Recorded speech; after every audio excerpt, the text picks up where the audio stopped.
हाय दोस्तों, कैसे हैं आप सब। स्वागत है आपका सैद्धांतिक भैया में। बट सैद्धांतिक भैया क्या थ्योरेटिकल भैया में। थ्योरेटिकल भैया का ही हिंदी वर्जन है सैद्धांतिक भैया। ओके, इस वीडियो में हम कवर करने वाले क्लास 10th की हिस्ट्री का chapter 1 rise of nationalism in Europe का पार्ट 7 में हम क्या पढ़ेंगे। पार्ट 7 में हम पढ़ने वाले रोमांटिक नेशनलिज्म को, जैसे रोमांटिसिज्म जो कल्चरल मूवमेंट जो हुआ था उधर उसको, और मतलब नेशनलिज्म में कल्चर का क्या रोल था, क्या इंपॉर्टेंस था उसको। और दूसरे पार्ट में थोड़ा सा हम कवर कर लेंगे जो लिबरल मिडिल क्लास 1848 का रिवॉल्ट हुआ था उनके द्वारा, वो जो जर्मनी में हुआ था, फ्रैंकफर्ट पार्लियामेंट का जो इंसिडेंट इसे आप कह सकते हैं। So let's start. तो हम देखते आ रहे हैं कि क्या कुछ इस नेशनलिज्म की जो रेलगाड़ी चल रही है इसमें क्या कुछ हो रहा है। फ्रेंच रेवोल्यूशन से हमने स्टार्ट किया था, उसमें ट्रीटी ऑफ वियना, फिर बैटल ऑफ वाटरलू भी आया, यूरोपियन सोसाइटी को भी हमने पढ़ा, और तो लिबरल नेशनलिज्म की जो आइडियोलॉजी है उसको भी समझा हमने, कंजर्वेटिज्म जो न्यू कंजर्वेटिज्म था उसको, रेवोल्यूशनरीज आई उन सभी को। और अभी पिछले पार्ट में मैंने कवर किया था कि जो एज ऑफ रेवोल्यूशन था उसमें ये भी एक रेवोल्यूशन ही है जो 1848 में हुआ था, पैरेलल टू द रिवॉल्ट जो मैंने पढ़ा था लास्ट वीडियो में। एक जो मैंने 1848 में फ्रांस में जो रिवॉल्ट हुआ था वो पढ़ा था। फ्रांस में क्या रिवॉल्ट हुआ था, फ्रांस में revolt, hunger hardships and popular revolt उसे कहते हैं, वो हमने वहाँ पर फ्रांस में देखा था। और उसी सन में मतलब 1848 में ही एक रिवॉल्ट हुआ था जर्मनी में ये जो रिवॉल्ट था ये कराया गया था जो लिबरल्स हैं उनके द्वारा, लिबरल मिडिल क्लास जिसको हम कहते हैं उनके द्वारा। उससे पहले हमको छोटा सा सेक्शन पढ़ना है जिसको हम कहते हैं कल्चरल मूवमेंट या फिर रोमांटिक नेशनलिज्म।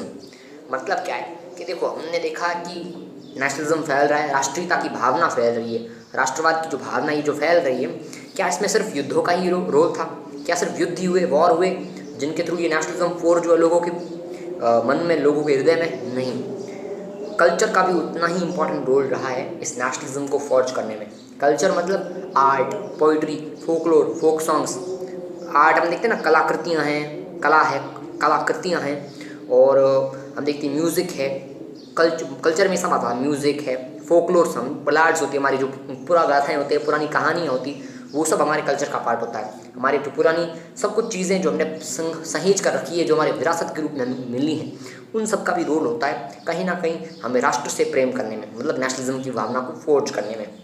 अब इसमें क्या रोल रहा, देखिए दोस्तों, ये जो एक मूवमेंट चला यूरोप में जिसको कहते हैं रोमांटिसिज्म, ये मूवमेंट क्या एम्फोसाइज करता था कि हमको कल्चर के थ्रू ही हम एक्चुअल नेशनलिज्म को अपना सकते हैं। नेशनलिस्ट फीलिंग तभी हमारे अंदर इमर्ज हो सकती है या फिर फोर्ज हो सकती है जब हम क्या करेंगे, कल्चर के थ्रू इसको फोर्ज करेंगे। कल्चर का रोल भी उतना ही इम्पॉर्टेंट है। तो वो जो मूवमेंट था जो कल्चर के रोल पर एम्फोसाइज करता था, उस मूवमेंट का नाम था रोमांटिक मूवमेंट या फिर रोमांटिसिज्म।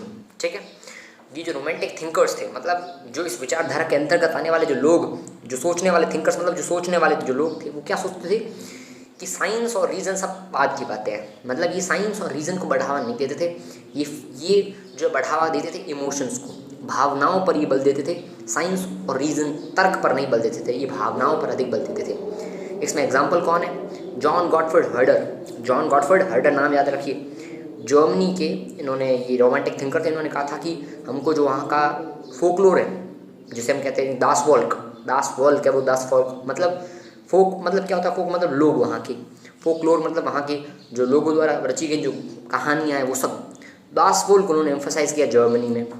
एक और थे कारोल कुरपिंस्की, ये कहाँ थे? पोलैंड में थे कारोल कुरपिंस्की। इन्होंने क्या कहा कि ओपेरा म्यूज़िक में हमें जाना पड़ेगा, मतलब ओपेरा जो होती थी उस समय के, ओपेरा म्यूज़िक, उनको ही बढ़ावा देते थे। कौन? कारोल कुरपिंस्की। और अगला एग्जांपल आता है कि लैंग्वेज का भी उन्होंने यूज़ किया, क्योंकि लैंग्वेज भी तो कल्चर का ही तो पार्ट है। लैंग्वेज का भी यूज़ किया गया, कहाँ पर?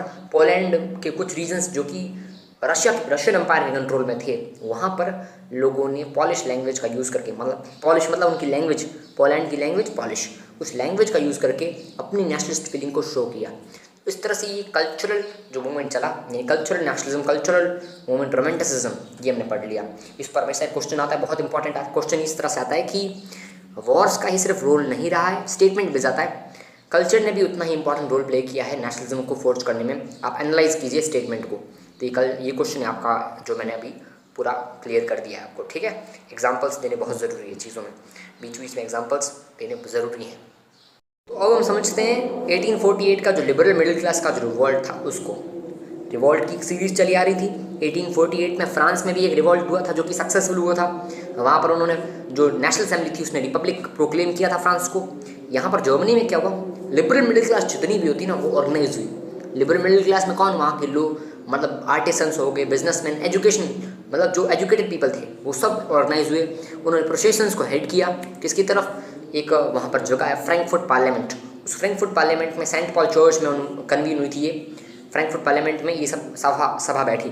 उसमें लिबरल्स गए, इन्होंने डिमांड किया। उनकी डिमांड क्या थी, इन्होंने डिमांड किया कि जर्मनी को यूनिफाई कर देना चाहिए। उस टाइम पे जर्मनी नहीं था, उस टाइम पे था प्रूशिया। जर्मनी बाद में बना था कि भाई हमको एक जर्मन नेशन चाहिए जो कि यूनिफाइड हो, यूनाइटेड हो। उन्होंने डिमांड की और किन प्रिंसिपल्स पर बेस्ड हो, किन सिद्धांतों पर बेस्ड हो, वो बेस्ड हो सिद्धांत कौन से, संविधान के सिद्धांत, कॉन्स्टिट्यूशन हो हमारा, पार्लियामेंट हो, इन सिद्धांतों पर एक बेस्ड, डेमोक्रेटिक सिस्टम पर बेस्ड एक क्या हो हमारा, यूनिफाई किया जाए हमारे नेशन को एक किया जाए, जर्मनी को बनाया जाए, यूनिफाई किया जाए। यूनिफिकेशन जो ऑफ नेशंस हम पढ़ेंगे उसमें भी बस अब जस्ट अगला पार्ट है, उसमें ये भी चीज़ें ध्यान में आपको रखनी होगी। लिबरल ने एक अटेम्प्ट ये किया, लिबरल ने कोशिश की थी, सिर्फ ये कोशिश उनकी सफल नहीं हुई थी। बताऊँगा कैसे। तो उन्होंने डिमांड किया, तो उन्होंने क्या किया कि जो भी उनके डेप्यूटीज़ थे वहाँ जो बैठे हुए थे राजा, उस टाइम के प्रूशिया के राजा कौन थे, फेडरिक विलियम फोर जो थे, उनको इस क्राउन ऑफर किया। उनको कहा कि भाई आप राजा बनिए बट इन सभी शर्तों के पर आधार पर, टर्म्स मतलब शर्तें, कि ये सब अगर आप शर्तें मान लेते हैं तो अच्छा, नहीं तो देखा जाएगा। तो उन्होंने मना कर दिया। उन्होंने दूसरे जो मोनार्क्स थे, दूसरे जो राजा थे, उनका सबका सपोर्ट लिया। उनको कहा कि हम साथ हो जाते हैं और इनको धूल चटाएंगे। तो उन्होंने मिलकर क्या किया, मिलिट्री का भी रोल, मिलिट्री को बुला दिया।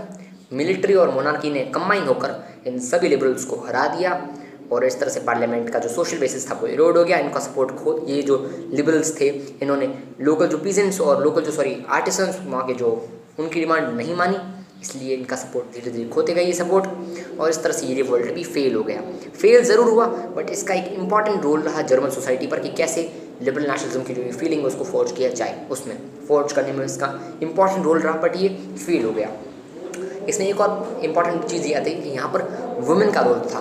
वुमेन ने भी बढ़ चढ़ कर पार्टिसिपेट किया था इसमें, मतलब अपनी ऑर्गेनाइज़ किया, अपने राइट्स की डिमांड की, न्यूज़पेपर मतलब पब्लिश किए उन्होंने, वो सब अपनी सोसाइटीज़ ऑर्गेनाइज कराई, कमिटीज़, इस तरह से।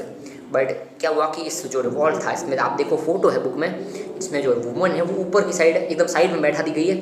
कुछ बोलने का उनको अधिकार नहीं था, वुमेन को अधिकार प्राप्त नहीं थे उस टाइम, वुमेन के पास राइट्स नहीं थे। तो मतलब वुमेन के राइट्स का इशू जगह जरूर था बट वुमेन को उनके जो रोल के लिए उनको रिकग्नाइज़ नहीं किया गया, उनको मान्यता नहीं दी गई। उनको जो कहते हैं ना कि आप सम्मान देना ज़रूरी है, जब किसी का कहीं पे रोल होता है तो हमको उसको ज़रूरी होता है कि हम उसका सम्मान करें। जैसे आज हम भारत आज़ाद हैं तो हमको ज़रूरी है कि हम जिन्होंने भारत आज़ाद कराया उनके रोल को सिग्निफाई करें, उनको सिग्निफिकेंस दें, तो उनके लिए ज़रूरी था बट उन्होंने नहीं किया। वुमेन की डिमांड, वुमेन का जो रेस्पेक्ट हो उसको ठुकरा दिया गया।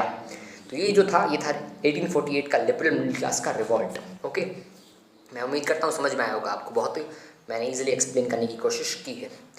अब एक चीज़ आती है कि ये सब आपने चीज़ें समझ ली, अब आगे जो है सब बहुत इंपॉर्टेंट टॉपिक्स आने वाले, यूनिफिकेशन ऑफ नेशंस और ये सब।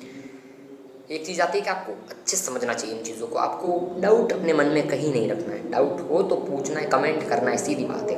Okay, so it was all from my side, और मैं उम्मीद करता हूँ कि ये वीडियो आपको पसंद आया होगा, और अगर पसंद आया है तो प्लीज़ इस वीडियो को लाइक कर दीजिए और हमारे चैनल यानी थ्योरेटिकल भैया को सब्सक्राइब कर दीजिए, क्योंकि ऐसी ही अमेजिंग वीडियोज़, ऐसी ही नॉलेजेबल वीडियोज़ आप तक पहुँचती रहेंगी, मैं प्रोवाइड करता रहूँगा और आपका कॉन्सेप्ट क्लियर ज़रूर होगा। आपके एग्ज़ाम की तैयारी बहुत अच्छी हो जाएगी। आपको और किन टॉपिक्स पर वीडियो चाहिए हमको कमेंट कीजिए। सो थैंक यू, धन्यवाद, नमस्कार, जय हिंद।